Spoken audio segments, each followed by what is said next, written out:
안녕하세요. DDR 부동산연구원의 서영창입니다. 이번 시간은 팔당댐 위 농림지역, 농지니까 농업진흥구역입니다. 농림지역의 토지의 가치 분석과 맹지 탈출입니다.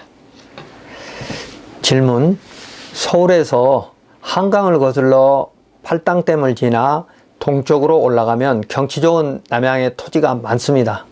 이 중 농림지역에 밭을 구입하려는데 단독주택을 지을 수 없다고 합니다. 그러니까 전원주택을 지을 수 없다고 하고 또 맹지인 것 같습니다. 어떤 용도로 사용할 수 있고 맹지 탈출 방법은 무엇인가요? 답변을 드리면 팔당호는, 팔당댐 위가 이제 팔당호잖아요. 팔당호는 북한강, 남한강, 경안천이 합해져서 수도권의 식수를 공급하는 그런 곳이죠. 그러므로 그 주변은 개발이 안 됐기 때문에 경치가 아주 좋은 반면에 환경법 규제가 심해서 개발은 크게 제한됩니다. 그래서 다음과 같이 토지의 가치를 확인하고 또 맹지 탈출을 하면 될 것입니다. 첫 번째, 국토계획법 및 다른 법령의 행위 제한을 확인해야 토지의 가치를 알 수 있는 거죠. 이 밭은 농림지역이고 농지법의 농업진흥구역입니다. 그러므로 행위 제한은 국토계획법이 아닌 농지법을 따르는데 국토계획법 제76조 5항 3호에 그렇게 되어 있습니다. 표에 읽어보면 농림지역 중 농업진흥지역은 농지법이 정하는 바에 따른다 라고 국토계획법 76조에 규정되어 있죠. 그래서 농업진흥구역은 다른 용도로의 전용이 원칙적으로 제한되고, 그러니까 농사만 지어야 되는 것이 원칙이라는 겁니다.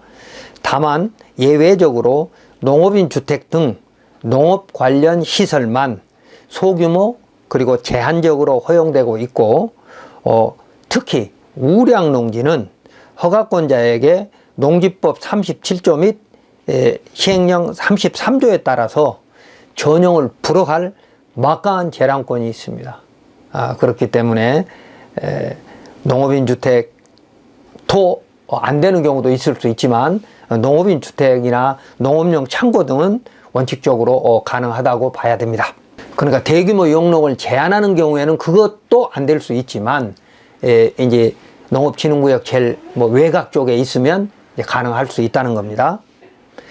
개발행위 허가는 건축물 또는 공작물을 안전하게 설치하기 위한 건축 허가와 달리 해당 토지를 개발할 것인지 보존할 것인지를 도시계획 차원에서 검토하는 제도로서 개발행위 허가 제도를 말합니다. 그 허가 기준을 구체적으로 정하지 않고 불확정 개념으로 규정하고 있어 재량권이 크다고 법원도 유권 해석하고 있습니다.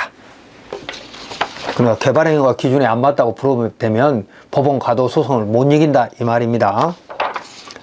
두 번째, 환경법의 행위 제한을 확인해야 합니다. 이것은 수도권 식수를 보호해야 하는 곳이므로 각종 환경법 규제가 많습니다. 가축분묘법의 가축사육 제한구역은 가축사육을 안 하면 되고, 수도권 정비계획법의 자연보존권역은 자연환경보호를 위해서 대규모 개발이 제한되며, 한강수계법의 수변구역은 하천 경계로부터 500에서 1km 안에 있는데 여러 가지 제한이 있습니다. 그래서 공장 설립 승인지역이라든지 배출시설 설치 제한지역은 주택의 경우에는 상관이 없으니까, 또 폐기물 매립시설 설치 제한지역도 해당이 없죠.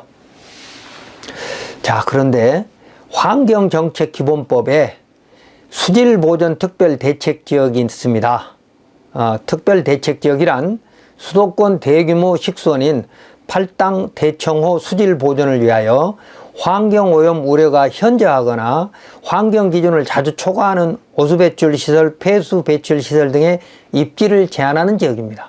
2002년 폐수배출시설, 오수축산 폐수배출시설의 허가 또는 신고, 그리고 지도 점검 업무가 지자체로 이관되었습니다. 그래서 지자체장의 이제 권한도 크다는 것입니다. 그래서 환경법의 행위 제한을 봐야 되는데 수질보존 특별대책적 1권역에서는 이제 여러 가지 규제가 있으니까 살펴봐야 한다는 말씀입니다. 다음 세 번째는 건축 및 개발 행위가 기준에 맞는 진입로를 확보해야 합니다. 비도시 면적은 여기는 이제 비도시 면적이죠. 건축법 도로 지정이 면제되는 곳이지만 긴급 차량의 통행로는 확보되어야 합니다. 건축허가에서도 말입니다. 그리고 개발행위허가에서도 도로 등이 미설치된 지역에서 진입로 개설 기준은 5,000제곱미터 미만의 경우 너비 4m의 도로를 공로까지 확보할 의무가 허가 신청자한테 있습니다. 다만 1,000제곱미터 미만의 단독주택 일종근생 농림업용 시설은 마을 안길 및 농로로 허가가 될 수 있으므로 개발행위가 운영지침 3-3-2-1 읽어보겠습니다. 다음 각호 원안에 해당하는 경우에는 도로 확보 기준을 적용하지 아니할 수 있다. 차량 진출입이 가능한 기존 마을 안길 농로 등에 접속하거나 차량 통행이 가능한 도로를 개설하는 경우로서 농림업용 시설, 부지 면적 1,000제곱미터 미만으로서 제1종 근린생활시설 단독주택이 건축하는 경우에는 너비 4m를 확보하지 않아도 된다. 그러니까 완화 규정이 있다는 얘기입니다. 그래서 그 너비는 3m 내로 완화될 수 있으나 신청하려는 대지에 진입로가 없거나 마을 안길 농로가 있어도 그 농로가 사유이면 그 도로가 공로이거나 또는 그 개별적인 통행권, 그러니까 뭐 사용승낙이라든지 아니면 뭐 민법 220조 무상 통행권이라든지 뭐 이런 것들을 말합니다. 개별적인 통행권이 없으면 사용락이 필요할 수 있습니다. 그래서 건축 및 개발행위가 기준에 맞는 진입로를 확보해야 되고, 다음 네 번째는 맹지로 만든 지금 현재를 사진을 보니까 맹지입니다. 왼쪽에 자전거 도로가 포장되어 있는데 오른쪽 그 비닐하우스 있는 땅이 지금 허가 신청하려고 하는 땅인데 여기는 농업진흥구역인 거죠. 그런데 원래는 여기가 마을 안길 및 농로가 있었습니다. 그런데 자전거 도로가 나가면서 없어져 버린 거죠. 그래서 맹지로 만든 사업 시행자 또는 지금 지자체에 진입로 개설을 요구할 수 있습니다. 원래 농지가 있었는데 국가 및 지자체가 한강가에 자전거 도로를 개설하면서 농로가 끊어져서 맹지가 됐다면 당시 사업 시행자에게 진입로를 확보해 줄 의무가 있었던 것입니다. 그러므로 당시 사업 실시 설계 도면 등을 확인한 후에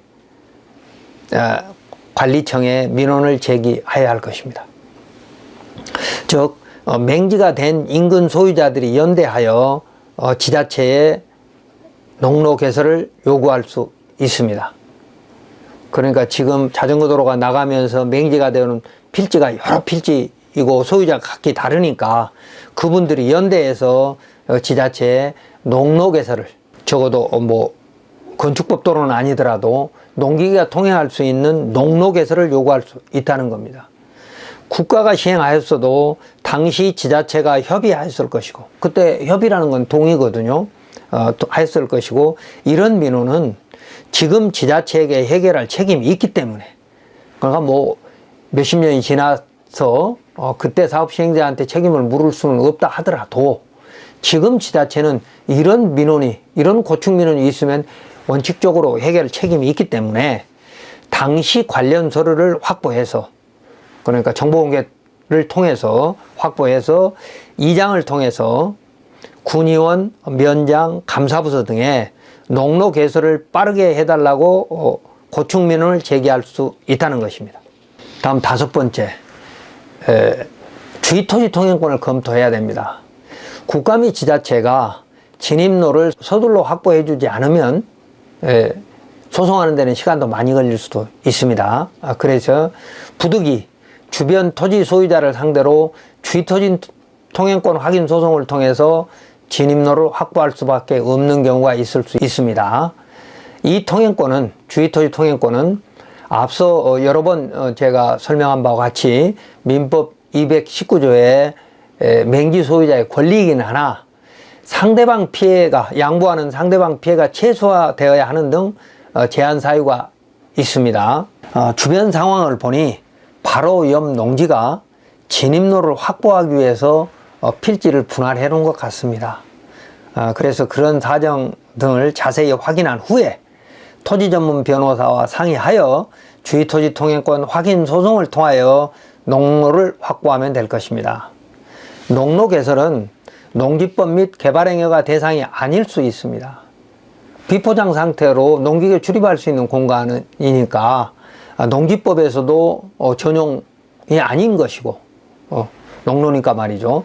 또 개발행위 허가에서도 포장만 아니면 개발행위가 대상이 아니라고 볼 수도 있고, 또 포장조차도 농로로 사용되는 포장이라면 개발행위가 대상이 아니라고 해석할 수도 있기 때문에 쉽게 농로 개설이 될 수 있으나 포장을 하려면 개발행위 허가를 받아야 하므로 관련 부서에 질의하면 될 것입니다. 자, 이번 사례를 정리하면 한강가에 지적 제조사가 완료된 농업진흥구역의 밭에는 농업용 시설 이외에는 개발, 즉 전용이 원칙적으로 안 됩니다.